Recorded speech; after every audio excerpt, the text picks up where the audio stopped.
On the first day of extended early voting, more than 10,000 voters lined up at polls across Lubbock County. That's a little less than 6% of registered voters. It's more than any other early voting day in a presidential election year since 2004. That's the earliest year we have info on. You have until the 30th to cast a ballot at 25 locations. That includes the election office downtown and the United Store in the county. Civic leaders and the election administrator urge you to take advantage of the bonus week. It'll help keep crowds down and keep the process from backing up on election day. You can vote curbside at the election office, so you don't have to leave your car. One of the reasons that those ballots are longer is municipal elections. Those are originally supposed to be held in May. It includes a race for Lubbock's mayor. Stephen Sanders is challenging Dan Pope. He says his time at Texas Tech helped him prepare for public administration. I was able to learn a lot through the Rawls Business Institute. We dealt with budgets much bigger than $887 million, and we really learned how to manage money, time management and money, what money is worth right now and what it's going to be worth in X amount of time. And so it's just really important to know how to understand the money and know where to put it and what it will be within a certain amount of time. Stephen, if elected, what would you do differently than the current city leadership? You know, first of all, we need to corral our city back together. We need to have people working together, and we also need to have an attitude that portrays and shows people and helps people understand that we are here to serve.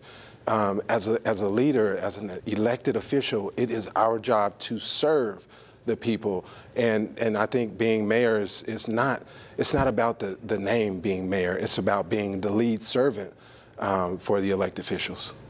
Now, you've earlier told us that the city should be saving more. The budget recently passed. They didn't set the no new revenue tax rate, and they did not include raises for city employees. How would you be able to save more money for the city? Well, we added some jobs, and we didn't need to add jobs, just like Texas Tech did, which I'm very, very proud of them. They have positions that are unfilled.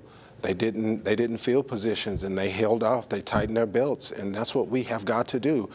We have to take a look at everything. I feel like it's really important that when the citizens are hurting, you know, during a time like COVID-19, we have to buckle down and make sure that we're doing the right thing with the taxpayers' money. You've expressed your support for the proposed ordinance to ban abortions in Lubbock. How can the city prepare for the legal fight and the court battle that would likely follow if this is enacted? Well, you know, the good thing about it is Mr. Mark Lee, who is leading the charge in the ordinance, we have a lawyer who is ready to defend us and take care of us in the legal situation, and he's going to do it for free, which means that we will not use taxpayer money to take care of our city and to make sure that we are honoring life and honoring God in the things that we do in our city leadership. And Stephen, final question. What's your main message to the voters? What do you need to tell them? Well, for one, the money that the city council uses is not the city council's money. It belongs to the taxpayers.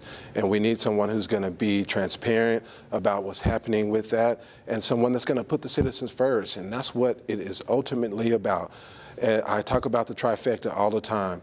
You speak as a citizen, I listen, and then we act. It's the trifecta, and we have to get that into play, and I'm going to do that.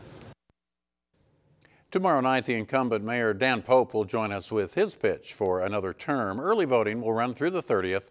We have a link with times and locations, plus access to sample ballots and voter ID information at fox34.com.